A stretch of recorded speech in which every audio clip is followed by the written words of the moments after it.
Estos objetos no deberían existir.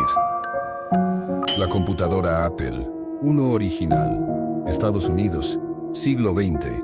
A simple vista es solo una placa electrónica desnuda. No tiene carcasa elegante. No tiene pantalla. No parece una computadora como las conocemos hoy. Y aún así, este objeto es el origen físico de una de las mayores revoluciones tecnológicas de la historia. La Apple I fue ensamblada a mano en un garaje. Cada componente fue soldado manualmente. No fue pensada para millones de personas, sino para unos pocos entusiastas que sabían exactamente qué estaban comprando. No era fácil de usar, no era amigable, era pura intención técnica convertida en objeto. Lo inquietante es lo que representa. Esta placa marca el punto exacto en que la computación dejó de ser exclusiva de gobiernos y grandes instituciones y comenzó a entrar en espacios personales. Desde aquí se trazó una línea directa hacia los dispositivos que hoy llevamos en el bolsillo, capaces de almacenar más información de la que una civilización completa tuvo durante siglos. Muy pocas sobreviven. Las que existen han sido autenticadas, numeradas y tratadas casi como reliquia, no por nostalgia, sino porque sostener una Apple I es sostener el momento en que el mundo cambió sin hacer ruido, sin discursos, solo con circuito. Si un objeto tan simple pudo iniciar una transformación que redefinió cómo vivimos, trabajamos y pensamos. La pelota firmada por Babe Ruth, Estados Unidos, siglo XX, a simple vista es solo una pelota de béisbol envejecida. El cuero está amarillento, las costuras ya no son blancas, pero en su superficie hay una firma que la convierte en algo completamente distinto. Babe Ruth, escrita de puño y letra. No fue firmada para un museo, fue firmada en una época en la que nadie imaginaba que ese nombre se convertiría en leyenda. La tinta no es perfecta, no está centrada, tiene pequeñas irregularidades que solo aparecen cuando alguien firma rápido, sin pensar en el futuro. Y precisamente por eso es tan inquietante.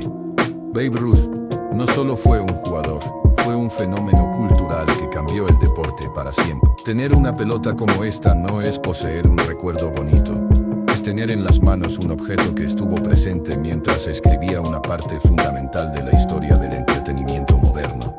El objeto existe, ha sido autenticado, ha pasado por colecciones privadas y su valor no está en el material, sino en lo que representa, un momento irrepetible congelado en algo que nunca fue pensado para durar un siglo. Si una simple firma puede transformar un objeto común en una pieza histórica única, ¿crees que el valor real está en lo que vemos, o en la historia invisible que decidimos creer? Máquina Enigma original, Alemania, siglo XX. A simple vista parece una máquina de escribir antigua, pesada y sin nada especial. Pero esta Enigma fue diseñada para algo mucho más inquietante: ocultar mensajes de guerra imposibles de leer para quien no tuviera la clave exacta. Cada pulsación cambiaba el código, cada mensaje era único, y durante años se creyó indescifrable. No era una sola máquina, era un sistema, rotores, cables internos y configuraciones que se modificaban a diario. Un mismo mensaje escrito 2 veces jamás salía igual. Y aún así, todo dependía de un objeto físico, limitado, que alguien tenía que encender, tocar y operar con las manos. Lo inquietante es el poder que concentraba. Decisiones militares, movimientos de tropas y destinos completos quedaron sellados dentro de estas teclas. Quien controlaba la máquina, controlaba la información. Y quien lograra entenderla, podía cambiar el curso de la historia sin disparar un solo tiro. El objeto existe, ha sido autenticado.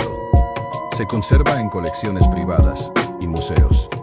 Y verlo de cerca produce una sensación incómoda, porque recuerda que una guerra entera pudo depender de engranajes, letras y secretos guardados en una caja de metal. Si una máquina tan simple en apariencia fue capaz de decidir el destino de millones, ¿crees que el verdadero poder siempre estuvo en las armas? El reloj Rolex Daytona de Paul Newman, Suiza y a Estados Unidos, siglo XX, a simple vista es solo un reloj deportivo.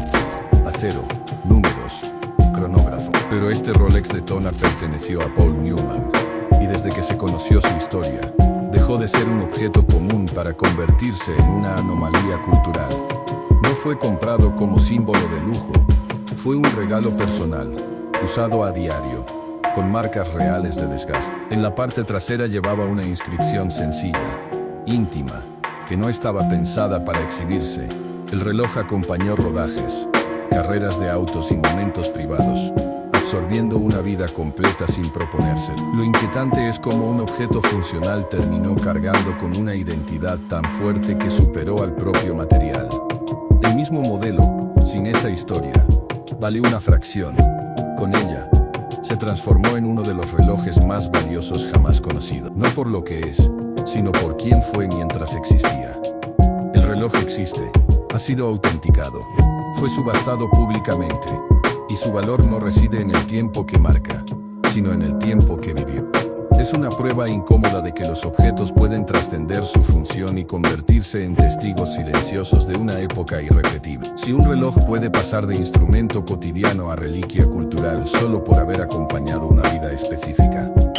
El manuscrito original de The Raven, de Edgar Allan Poe, Estados Unidos, siglo XIX, no es una edición impresa, no es una copia elegante. Es el manuscrito original, escrito a mano por Edgar Allan Poe, tinta directa sobre papel, con correcciones, palabras tachadas y cambios que revelan el proceso mental detrás de uno de los poemas más inquietantes de la literatura. Lo perturbador no es solo el texto, sino ver cómo fue construido. Donde hoy leemos versos perfectamente estructurados, el manuscrito muestra dudas, decisiones, ajustes mínimos que cambiaron el ritmo y el tono. No fue inspiración instantánea. Fue precisión calculada. Ese papel estuvo sobre una mesa, bajo una lámpara, en un momento concreto de la historia, y desde allí salió una obra que atravesó generaciones. No fue escrito pensando en museos, fue escrito para sobrevivir en la mente de quien lo leyera. Y sin embargo, el objeto físico sobrevivió también. El manuscrito existe, ha sido autenticado, ha pasado por colecciones privadas, y sostenerlo no es solo tener literatura en las manos, sino el instante exacto en que una idea oscura tomó forma tangible. Si un simple conjunto de hojas puede contener el nacimiento físico de una obra que marcó la cultura para siempre, ¿crees que el verdadero valor está en el texto que leemos? La guitarra acústica de Kurt Cobain, Estados Unidos, siglo XX, no es una guitarra decorativa ni un modelo exclusivo diseñado para exhibición. Es una guitarra común, de madera sencilla, utilizada en una presentación específica que quedó grabada en la memoria colectiva. Y desde ese momento, dejó de ser un instrumento para convertirse en símbolo. La guitarra fue usada en un concierto íntimo, sin artificios, donde cada acorde quedó registrado para siempre. No estaba pensada como reliquia, era una herramienta de trabajo. Pero al sobrevivir a su dueño, absorbió una carga cultural que supera su valor material. Lo inquietante es cómo un objeto tan cotidiano puede transformarse en testigo silencioso de una generación completa. La madera conserva marcas reales de uso. No fue preservada con intención histórica. Simplemente estuvo allí cuando ocurrió algo que marcó a millones. El objeto existe, ha sido autenticado, ha cambiado de manos.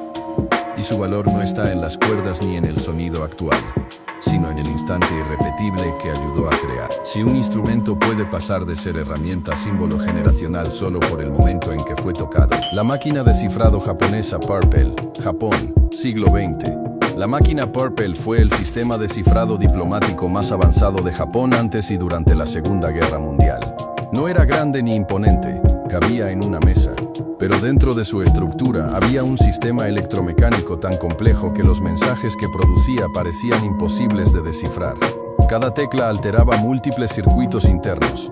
Cada mensaje cambiaba con configuraciones rotativas que se modificaban constantemente. No era solo un código, era una arquitectura diseñada para esconder la verdad detrás de capas y capas de transformación matemática. Lo inquietante es que durante un tiempo, nadie fuera del círculo interno sabía exactamente cómo funcionaba. No se fabricaron muchas, no quedaron planos completos accesibles al público. Y sin embargo, sin que Japón lo supiera, fue descifrada en secreto por criptógrafos estadounidenses que construyeron su propia versión desde cero, sin haber visto el original. La máquina existe. Algunas sobreviven en museos, pero su presencia recuerda algo incómodo. Las decisiones más delicadas del mundo no siempre se toman en público. A veces viajan escondidas dentro de dispositivos que parecen simples cajas con teclas. Si un objeto tan compacto pudo contener secretos que influenciaron el curso de la historia mundial, ¿cuántos dispositivos actuales crees que hoy están guardando información que todavía no sabemos interpretar? El contrato original del Titanic, Reino Unido, siglo XX. Este no es un objeto espectacular a simple vista. Es un documento, papel, tinta, firmas. Pero es el contrato original, relacionado con la construcción y operación del Titanic. Un acuerdo formal que autorizó la creación del barco más famoso de su tiempo. No contiene dramatismo, no anticipa tragedias, solo cláusulas, especificaciones técnicas y compromisos financieros. Y precisamente ahí está lo inquietante. En esas páginas se definió la existencia de una estructura que terminaría convirtiéndose en símbolo de exceso, confianza y destino inesperado. El contrato fue firmado con seguridad, con cálculos revisados, con ingeniería considerada avanzada para su época. Nadie en ese momento estaba firmando una advertencia. Estaban firmando progreso, y sin embargo, el objeto físico sobrevivió mientras el barco no lo hizo. El documento existe, ha sido autenticado, ha pasado por colecciones privadas, y verlo es enfrentarse a un recordatorio incómodo.